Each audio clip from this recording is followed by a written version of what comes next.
Olá, pessoal! Bem-vindos ao nosso canal. Hoje vamos mergulhar num tema profundo e complexo que atravessa toda a história da humanidade: a corrupção. Não falo apenas da corrupção política ou financeira que vemos nos jornais. Falo daquela corrupção mais profunda, a do espírito humano, um tema que a Bíblia Sagrada explora com uma riqueza de detalhes impressionante. A narrativa bíblica começa no Jardim do Éden, um lugar de perfeição e inocência.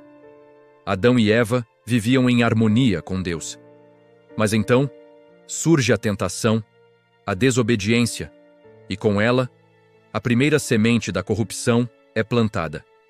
A escolha de seguir o próprio caminho, em vez do caminho de Deus, introduziu o pecado no mundo. Esse ato não foi apenas uma simples quebra de regra. Foi uma fratura na relação entre a humanidade e seu Criador, uma mancha que, segundo as Escrituras, passaria por todas as gerações. Logo após esse evento, vemos as consequências se desenrolarem rapidamente. Caim e Abel, os primeiros filhos, nos dão um retrato trágico de como a corrupção do coração se manifesta. O ciúme e a inveja de Caim o levaram a cometer o primeiro assassinato da história. A pergunta de Deus a Caim: onde está Abel, seu irmão?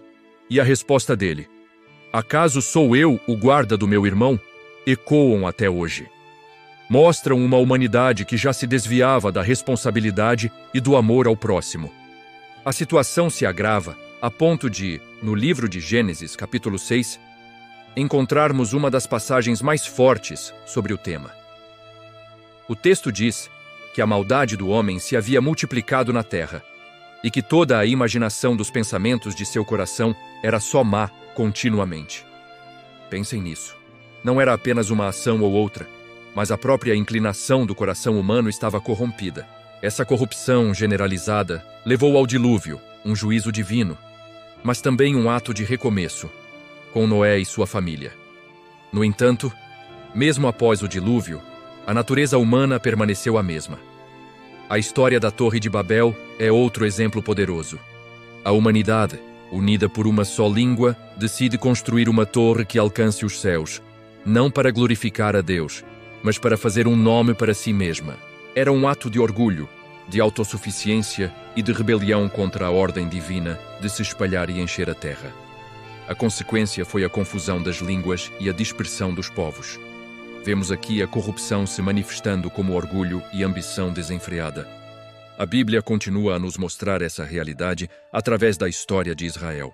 Deus escolhe um povo, liberta-o da escravidão no Egito, dá-lhe leis para viver de forma justa e santa. Mas, repetidamente, o povo se volta para a idolatria, para a injustiça social e para a imoralidade.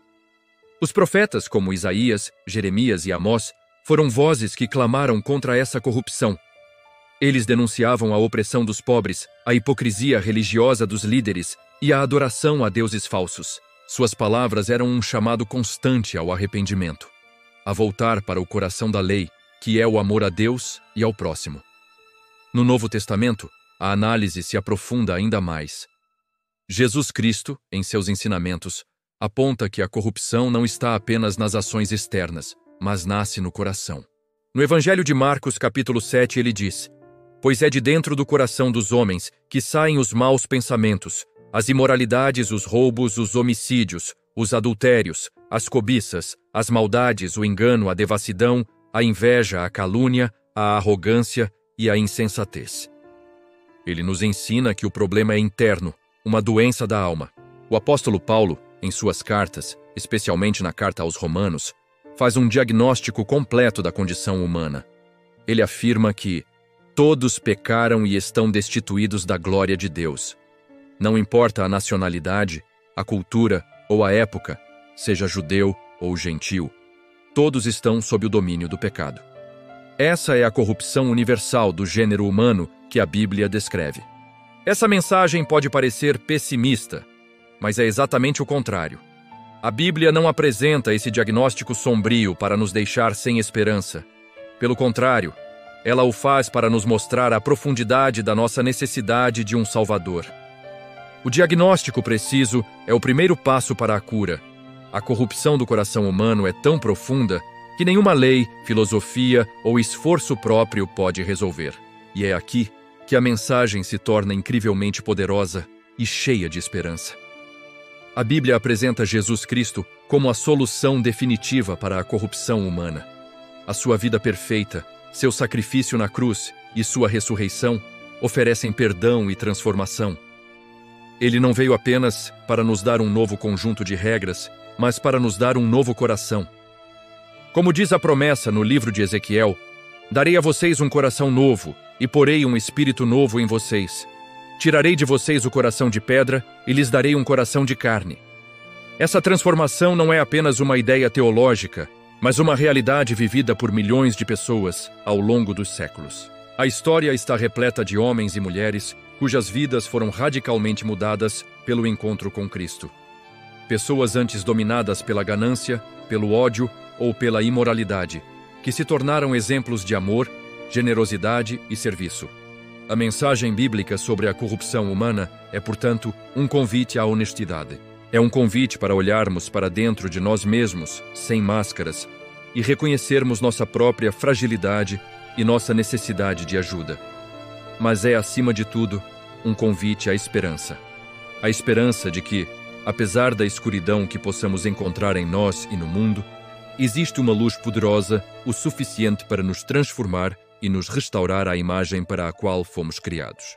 Obrigado por me acompanhar nesta reflexão profunda.